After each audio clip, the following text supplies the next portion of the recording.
सचिनची उद्या सकाळी सकाळी 7ची एसटी होती आणि तो गावापासून थोडा लांब त्याच्या शेतात राहत होता.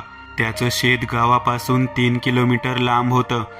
तसं त्याचं एक घर गावात होतं, परंतु आईवडील रोजगार करण्यासाठी शहरात निघून गेले होते आणि सचिन शिक्षणासाठी जिल्ह्याला शिकत होता. दिवाळीच्या सुट्ट्या असल्यामुळे तो गावाकडे आला होता.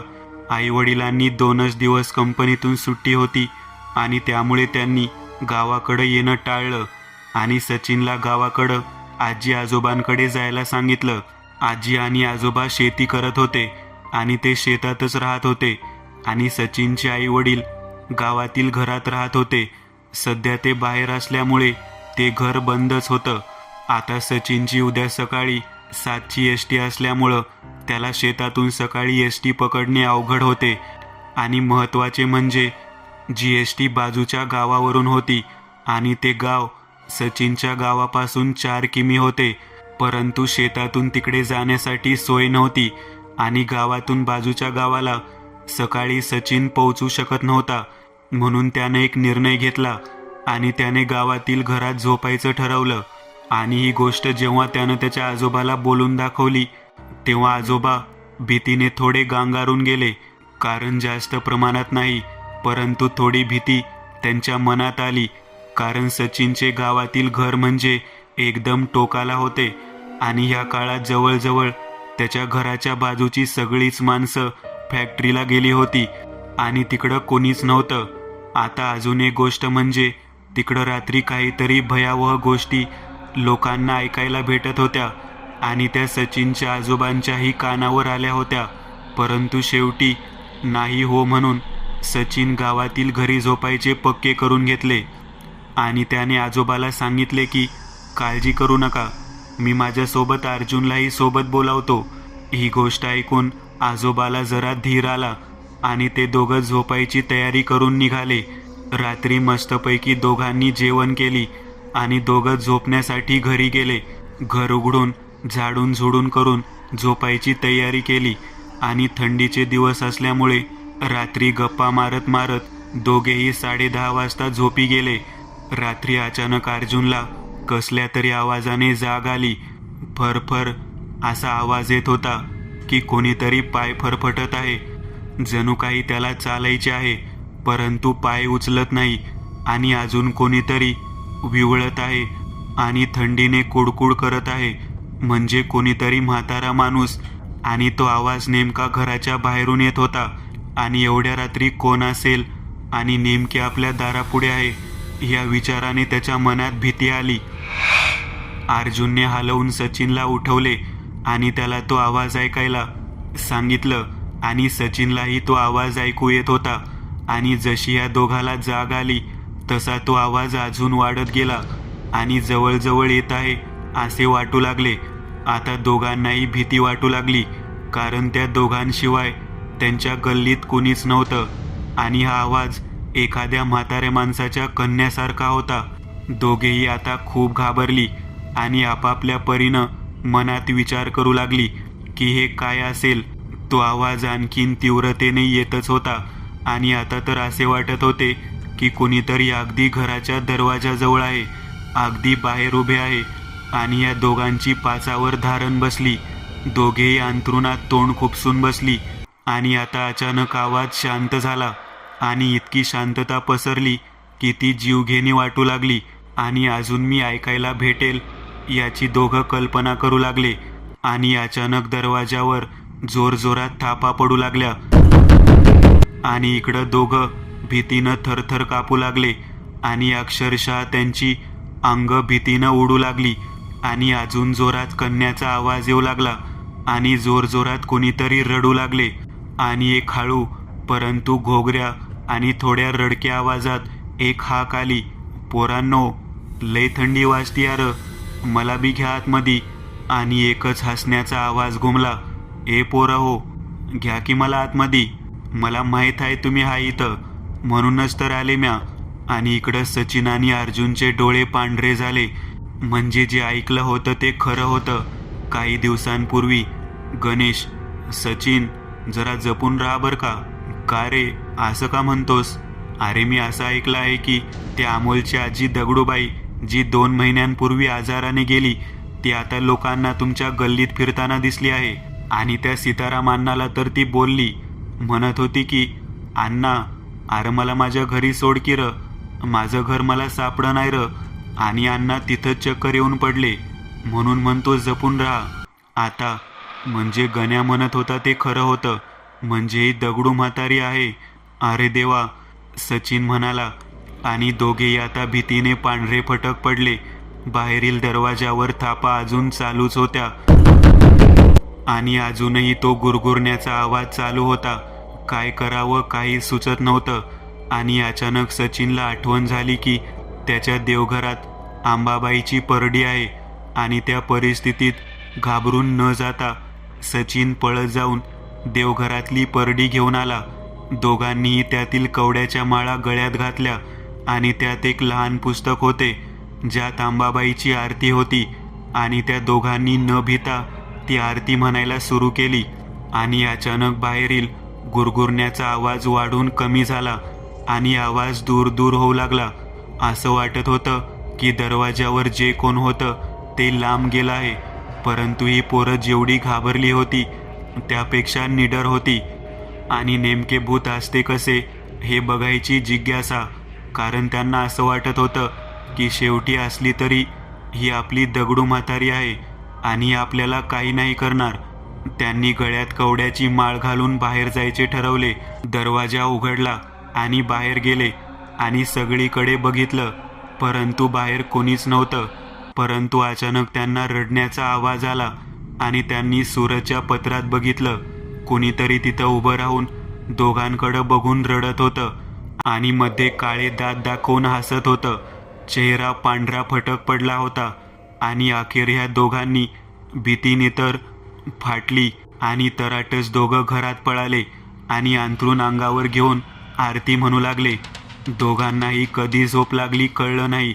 आणि सकाळी जाग आली तेव्हा सकाळचे 9 वाजले होते. सचिनची एसटी कधीच निघून गेली होती, परंतु आता बाहेर जायची त्यांची हिंमत होत नव्हती. पण सकाळ असल्यामुळे दोघं दार उघडून अक्षरशः पळत सुटले आणि डायरेक्ट शेतात जाऊन पोहोचले. त्यांनी रात्रीचा सगळा प्रकार त्यांच्या आजोबांना सांगितला आणि त्यांच्या 2 शिव्या खाल्ल्या. दुसरी कथा, खाली येणं. ऊस तोडणीचा सीझन सुरू झाले होते. बंटीच्या घरचे कोयते होते आणि बंटी स्वतः ड्रायव्हर होता. म्हणजे त्याचे स्वतःचे 2 ट्रॅक्टर होते आणि त्याचे वडील मुकादम होते. तर ही कथा बंटी सोबत घडलेली आहे. त्याने स्वतः तो अनुभव घेतला आहे. असंच एके रात्री बंटी 5 वाजता कारखान्यावर ऊस घालून परत आला. तोपर्यंत इकडं कोयत्यानी हवा तेवढा माल तोडून ठेवला होता. बंटी फडावर आला. त्याने ट्रॅक्टर भरायला लावले आणि स्वतः टोळीवर जाऊन जेवण करून थोडा आराम करायला लागला. तोपर्यंत इकडं लोकांनी ट्रॉली भरायला सुरुवात केली. भरता भरता रात्रीचे 9 वाजले आणि अखेर दोन्ही ट्रॉल्या भरल्या. बंटी पण आता उठला आणि तोंडावर पाणी मारून तो फडावर गेला आणि ट्रॅक्टर कारखान्यावर घेण्यासाठी ट्रॅक्टर मार्गस्थ केले. अखेर त्याने फडातून ट्रॅक्टर बाहेर काढले आणि तो आपल्या मार्गाला लागला. त्याच्या फडापासून कारखाना 25 किलोमीटरवर होता. वाटेने 2 गाव लागत होते आणि नंतर 5 किलोमीटर जंगल होते. विशाल हळूहळू ट्रॅक्टरमध्ये लाऊडमध्ये दिलवाले पिक्चरमधील जीता था जिसके लिए हे गाणं मोठ्याने लावून हळूहळू पुढे सरकत होता. आता त्याने दोन्ही गाव ओलांडली आणि आता हळूहळू तो जंगलात प्रवेश करत होता. तो आपल्याच धुंदीत होता. आतापर्यंत त्याने 10 किलोमीटर प्रवास केला होता आणि अजूनही 15 किलोमीटर बाकी होता. त्यातही 5 किमेचे जंगल होते. तो आता जंगलाच्या आत प्रवेश करत होता. ट्रॅक्टर त्याच्या वेगाने पुढे सरकत होता. जवळपास विशाल आता जंगलाच्या पाऊण एवढ्या हिश्श्यात आला होता. अचानक वातावरणात गारवा पसरू लागला. गार हवेचे थवेचे थवे उठू लागले. तरीही विशालला ही गोष्ट जास्त दिसून आली नाही. पण अचानक थोडं पुढं त्याला काहीतरी चमकत असल्यासारखे दिसू लागले. त्याने जास्त लक्ष केले नाही, परंतु आता ती आकृती थोडी स्त्रीसारखी दिसू लागली. बंटी थोडा चरकला, कारण एवढ्या रात्री एखादी बाई इथं काय करत असेल. आता ट्रॅक्टर अगदी त्या बाईच्या जवळ गेला आणि त्या बाईने हात पुढे करून बंटीला थांबण्याचा इशारा केला. त्याने ट्रॅक्टर थांबवला, परंतु खाली उतरला नाही. त्याला ही बाई या वेळेला इथे काय करते ही गोष्ट जरा खटकत होती, म्हणून तो खाली उतरला नाही. परंतु ती बाई आता बोलू लागली. तिचा आवाज घोगरा आणि लांबून आल्यासारखा जाणवू लागला. पण एक गोष्ट अजून, त्या बाईने अजूनही तिचे तोंड दाखवलं नव्हतं आणि ती खाली मान घालून फक्त बोलत होती. ती बंटीला म्हणत होती की जरा माझी सरपणाची मोळी उचलून देता का? थोडी आतमध्ये आहे, माझ्यासोबत चला, मी दाखवते. विशाल खाली उतरणारच होता की त्याला त्याच्या मामाने सांगितलेली एक गोष्ट आठवली. काही झालं, कुणीही आडवे आले किंवा कुणीही थांबायला सांगितले आणि उतरून सोबत येण्यास सांगितले तरी आपल्या ट्रॅक्टरच्या खाली अजिबात उतरायचे नाही. आणि अचानक ही गोष्ट त्याला आठवल्यामुळे तो जागीच थांबला आणि सीटवरती जाऊन बसला. ही गोष्ट कदाचित त्या बाईला कळली आणि ती बाई मोठमोठ्याने चिरकून उतर खाली असं ओरडली. आता बंटीचे प्राण गळ्यात आले. ती बाई मोठमोठ्याने हसू लागली आणि चिरकू लागली. आता मात्र बंटीला कळून चुकले की हे काहीतरी वेगळेच आहे आणि त्याने तात्काळ ट्रॅक्टर चालू केला आणि तिथून पळ काढू लागला. पण हे काय? ती बाई मोठमोठ्याने हसत ट्रॅक्टरच्या बरोबरीने पळू लागली. ती फक्त एकच म्हणत होती की खाली उतर आणि मोठमोठ्याने हसत होती. परंतु एक गोष्ट मात्र होती की ती ट्रॅक्टरमध्ये चढू शकत नव्हती आणि हीच गोष्ट बंटीच्या लक्षात आली. त्याने फक्त समोरच्या हेडलाईटकडे लक्ष ठेवलं. तसं तर त्याचे सगळे अंग घामाने पाणी पाणी झाले होते. त्याला असे वाटत होते की हे ट्रॅक्टर सोडून पळत सुटावे, परंतु तो तर मध्ये होता म्हणूनच वाचून होता, नाहीतर काय झाले असते. ती बाई आता मोठमोठ्याने विवळू लागली, ओरडू लागली, चिरकू लागली. अचानक तिच्या हातात एक लहान बाळ आले आणि तेही मोठमोठ्याने रडू लागले. बंटीची पाचावर धारण बसली. त्या बाईने जवळजवळ 4 किमी बंटीचा पाठलाग केला. रात्रीचे 1:30 वाजले होते. आता विशालचे ट्रॅक्टर जंगल पार करण्याच्या मार्गावर लागले आणि अचानक समोरून एक ट्रक आला आणि त्याची मोठी हेडलाईट त्या बाईवर पडली आणि तिने मोठ्याने एक आवाज केला. एकदा मोठ्याने ओरडून चित्कार केला आणि शेवटी ती गायब झाली. म्हणजे तिची हद्द संपली. यानंतर बंटीने कारखान्यावर पोहोचून सगळी हकीकत त्याच्या आईवडिलांना, मामाला आणि सगळ्या लोकांना सांगितली.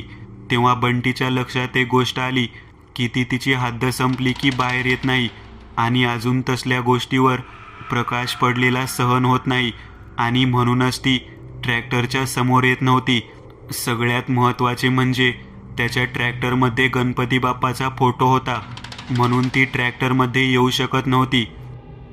तिसरी कथा, ते ध्यान. चल निघतो. रात्रीचे 8 वाजले होते. रामा अजूनही गावातच होता. रामा एक 28 वर्षीय युवक, विवाहित, आणि तो त्याच्या बायको आणि आईवडिलांसोबत शेतातल्या घरी राहत होता. त्याचे शेत हे गावापासून 3 किमी एवढ्या अंतरावर होते.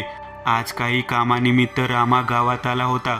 घरूनच थोडे उशिरा निघाल्यामुळे आता घरी जायला त्याला उशीर झाला होता.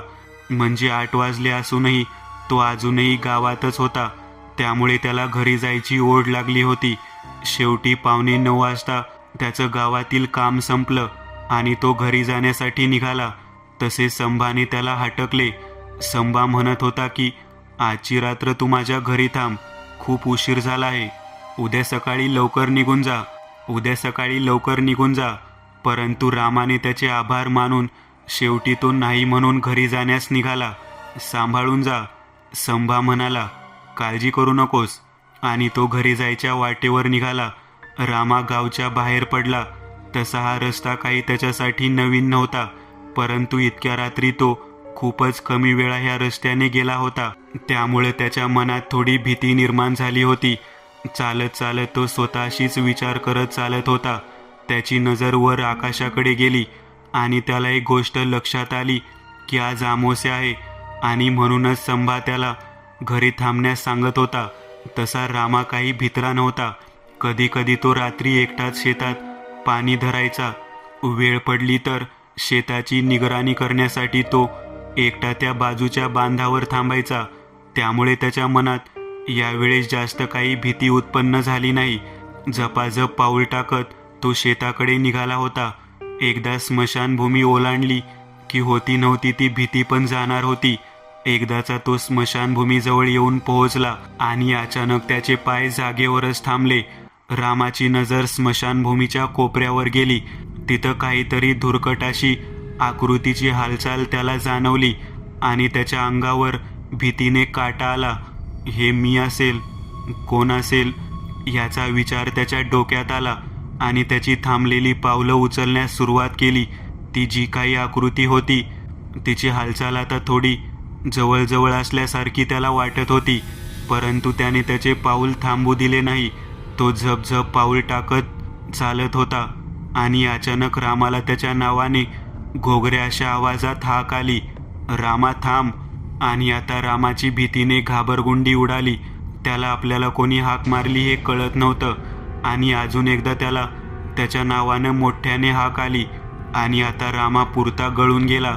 कितीही असले तरी रामा गावातील माणूस आणि त्यामुळे त्याच्या एक गोष्ट लक्षात आली की काही झालं तरी मागे वळून पाहायचे नाही आणि तो तसाच चालत राहिला. आता कोणीतरी मोठ्याने हसण्याचे आवाज येऊ लागले, किंचाळण्याचे आवाज येऊ लागले, रडण्याचे आवाज येऊ लागले आणि रामा जोराने पळत सुटला. ते जे काही अभद्र ध्यान होतं तेही त्याच्या नावाने हाका मारत रामाच्या मागे पळत सुटले. आता रामाला अचानक त्याच्या बाजूला त्याच्यासोबत कोणीतरी पळत आहे असे वाटू लागले. कोणीतरी दात विचकून त्याच्याकडे बघत आहे असे वाटू लागले, परंतु कोण जाणे रामा तिकडे बघतच नव्हता. आणि जर रामाने ते अभद्र ध्यान बघितले असते तर त्याचे तिथंच प्राण गेले असते. चेहरा संपूर्ण काळा, विचकलेले दात, डोक्याच्या अर्ध्या भागातून चीर आणि त्यातून गळणारे रक्त, डोळे लाल, वाकड्या तिकड्या ढांगा टाकत ते रामाबरोबर चालत होते. परंतु एक गोष्ट, ते ध्यान रामाला हात लावू शकत नव्हते आणि रामाने मोठ्याने जोर देऊन किंचाळी देऊन पळायला सुरुवात केली. ती त्याने आणि त्याच्या नशिबाने तो घरी पोहोचला. त्याने मोठमोठ्याने दार वाजवले. रामाच्या बायकोने दार उघडले आणि रामा पटकन जाऊन अंथरुणात शिरला. रामाच्या बायकोला काय झालं काहीच कळत नव्हतं. तिने रामाला विचारण्याचा प्रयत्न केला, परंतु रामाच्या तोंडातून त प शिवाय काहीच शब्द निघत नव्हते. रामाच्या बायकोने रामाच्या आईवडिलांना आवाज देऊन बोलावून घेतले. रामाने थोडासा धीर घेऊन पाणी पिऊन सगळी हकीकत घरी सांगितली. हे ऐकून सगळ्यांना चिंता पडली आणि ते नेमकं काय होतं हेच कळून येत नव्हते. परंतु सगळ्यांनी या विषयावर सकाळी चर्चा करू म्हणून झोपण्याचा विचार केला, परंतु रामाला काही झोप येत नव्हती. शेवटी त्यालाही थोड्या वेळाने झोप लागली आणि अचानक त्याच्या घराच्या बाजूला कुणाचे तरी पळण्याचे आवाज येऊ लागले. कुणीतरी घराच्या आजूबाजूला फिरत होते. कुणीतरी भिंतीजवळ तोंड घेऊन रामाला आवाज देत होते आणि अचानक घराच्या दारावर मोठमोठ्याने थापा पडल्या आणि रामाला जाग आली. परंतु घरातले बाकीचे कोणीच जागे झाले नव्हते. हे आवाज फक्त त्यालाच ऐकू येत होते, परंतु ते जे काही होते ते घरात येऊ शकत नव्हते. रामाने घरच्याला उठवले, परंतु ते कोणालाच येत नव्हते. फक्त रामाच ते आवाज ऐकू शकत होता. ते ध्यान रामाला येऊ का म्हणून विचारू लागले आणि रामा तिथंच गपगार झाला. मोठमोठ्याने ओरडू लागला, किंचाळू लागला आणि बाहेरून अजूनही येऊ का हे आवाज येत होते. त्याने त्याच्या वडिलांना सांगितले की ते मला येऊ का विचारत आहे आणि त्याचे वडीलही खूप घाबरले. त्यांनी रामाला सांगितले की नको म्हणून सांग आणि शेवटी हिम्मत करून नको असा आवाज रामाच्या तोंडून निघाला आणि सगळे आवाज शांत झाले आणि सगळे केव्हा झोपून गेले. सकाळी जाग आली तेव्हा रामा तापाने फणफणत होता. काही बाई बडबडत होता. त्याच्या वडिलांनी गावातील एका जाणकाराला बोलावले आणि त्याला सगळी हकीकत सांगितली. जाणकाराकडून कळले की काल अमावस्या असल्यामुळे ती अतृप्त आत्मा रामाला धरायचा प्रयत्न करत होती. ती रामाला येऊ का विचारत होती, परंतु तुम्ही विचारू नका म्हणून सांगितलं. आणि त्यामुळेच ते निघून गेलं आणि रामा वाचला. मित्रांनो, आज पुरतं एवढंच. तुम्हाला जर काही गोष्ट आवडली असेल तर नक्की लाईक करा. तुमच्यापैकी बरेचसे जण व्हिडिओ लाईक न करताच पळून जातात, पण हा जर व्हिडिओ तुम्ही लाईक केला तर मला जरा बरं वाटेल आणि असेच भारी भारी व्हिडिओ बनवायची माझ्यात एनर्जी येईल. त्यामुळे नक्की लाईक करा. आणि अजूनही कोणी या चॅनलला सबस्क्राईब केलेलं नसाल तर लगेच सबस्क्राईब करून टाका. आणि बाजूची घंटी ती मात्र दाबायला विसरू नका. देवाची घंटी आहे ती.